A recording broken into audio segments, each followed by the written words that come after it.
परिंदे अगर ब्रीड ना कर रहे हो तो क्या एवियन कैप्सूल उनको पेयरिंग करने में, मीटिंग करने में, अंडे देने में मददगार साबित होता है या नहीं? चलिए आज आपको एक सच बताता हूँ। एवियन कैप्सूल एक ऑयली कैप्सूल है और ये विटामिन ई का बहुत बड़ा भंडार है। इसमें दो तरह के एवियन कैप्सूल्स आते हैं, 400 मिलीग्राम वाला और 600 मिलीग्राम।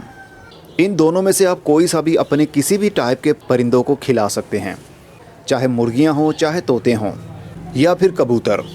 बस इसका ज़्यादा इस्तेमाल नहीं किया जाता क्योंकि इसकी तासीर गर्म होती है और गर्मी के दिनों में ये नहीं दिया जाता। अगर दिया जाए तो बहुत कम डोज दी जाती है।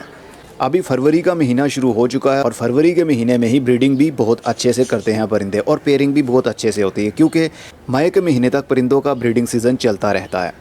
तो चलिए बताता हूँ कि ये परिंदों को खिलाना कैसे है। एवियन कैप्सूल खिलाने के लिए आपको बाजरा चाहिए। बाजरा क्यों चाहिए? क्योंकि इसके ऊपर छिलका नहीं होता। परिंदों को जो हम सीड मिक्स खिलाते हैं उनके ऊपर काफ़ी छिलके होते हैं और परिंदों की आदत होती है कि छिलके को उतार देते हैं और अंदर वाली गिरी खा लेते हैं। लेकिन बाजरे के साथ ऐसा नहीं है। बाजरा पूरा एक ग्रेन है जो ऐसे ही पीसा जाएगा, इसका छिलका नहीं उतरता। तो इसलिए इस कैप्सूल को हमने इस बाजरे के अंदर मिक्स करना है। थोड़ा सा बाजरा ले लीजिए, ये 1 किलो दाने के लिए बता रहा हूँ। थोड़ा सा बाजरा ले लीजिए, 1 मुट्ठी भी काफ़ी रहेगा, आधा किलो भी ले सकते हैं, जितनी आपकी ज़रूरत हो। 400 मिलीग्राम वाला या फिर 600 मिलीग्राम वाला कैप्सूल ले लें। अगर आपके परिंदे बड़े हैं तो फिर 600 मिलीग्राम वाला लीजिएगा। इसको कैंची से काट लें, सुई से पंक्चर कर लें और इसके अंदर से ट्रांसपेरेंट लिक्विड बाहर निकाल लें। बीज को हल्का सा गर्म करना बहुत ज़रूरी है ताकि ये लिक्विड बराबर का हर दाने के साथ में लग जाए।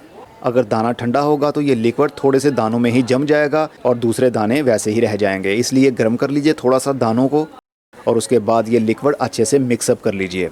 मिक्सअप करने के बाद इस बाजरे को परिंदों के सीड मिक्स में मिक्स कर देना है। जैसा मैंने बताया 1 किलो दाने के लिए है ये। 1 किलो जो भी आप दाना खिलाते हैं, मिक्स दाना खिलाते हैं या कंगनी खिलाते हैं, जो भी दाना हो उसमें इस बाजरे को डाल दीजिए और उसको भी अच्छे से मिक्सअप कर दीजिए। बस आपका काम हो गया। अब जैसे जैसे आप अपने परिंदों को ये दाना ऑफ़र करते रहेंगे तो आपके परिंदों के पेट के अंदर इसका असर भी जाता रहेगा। इसकी हल्की हल्की गर्म तासीर उन परिंदों में जाती रहेगी। परिंदों की इम्यूनिटी बढ़ेगी, परिंदों की फ़्लाइट अच्छी होगी, परिंदों के बाल टूट रहे हैं वो भी अच्छे हो जाएंगे। आँखों के लिए बहुत अच्छा है, आँखों के गिर्द जो रिंग बन रहा होता है उसमें बहुत हेल्प करता है।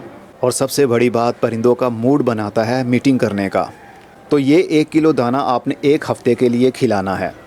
1 हफ़्ते के बाद में ये दाना ख़त्म हो जाएगा तो फिर से 1 हफ़्ता ये कर लीजिए। 3 हफ़्तों का ये कोर्स अपने परिंदों को करवा देंगे तो आपके परिंदे हेल्दी भी हो जाएंगे, इम्यूनिटी भी उनकी बूस्ट हो जाएगी और वो खूब अच्छे से मीटिंग भी करेंगे, अंडे भी देंगे और उनमें से बच्चे भी निकलेंगे। और अगर आपके पास एक ही जोड़ी है परिंदों की तो फिर 1 किलो दाना आपका 1 महीने के लिए भी चल सकता है। ये जल्दी एक्सपायर नहीं होगा। बस दानों के साथ में ऑयल लग जाएगा, बस आपका काम ख़त्म। तो अभी काफ़ी लंबा सीज़न पड़ा हुआ है, आप अभी तोतों के लिए ब्रीडिंग फार्मूला अप्लाई करके देखें और 1.5 से 2 महीने के बाद इसी वीडियो के कमेंट बॉक्स में आकर ज़रूर बताइएगा आपके परिंदों ने ब्रीडिंग शुरू की है या नहीं। क्योंकि मुझे 100% यकीन है कि इसके इस्तेमाल से आपके परिंदे जो मीटिंग नहीं करते, जिनका मूड नहीं बनता, जो अंडे नहीं देते, तो वो बहुत जल्द अंडे देने लगेंगे। अगली वीडियो में फिर किसी नई टिप के साथ मिलूँगा। तब तक अपना बहुत सारा ख्याल रखिएगा। खुदा हाफिज़।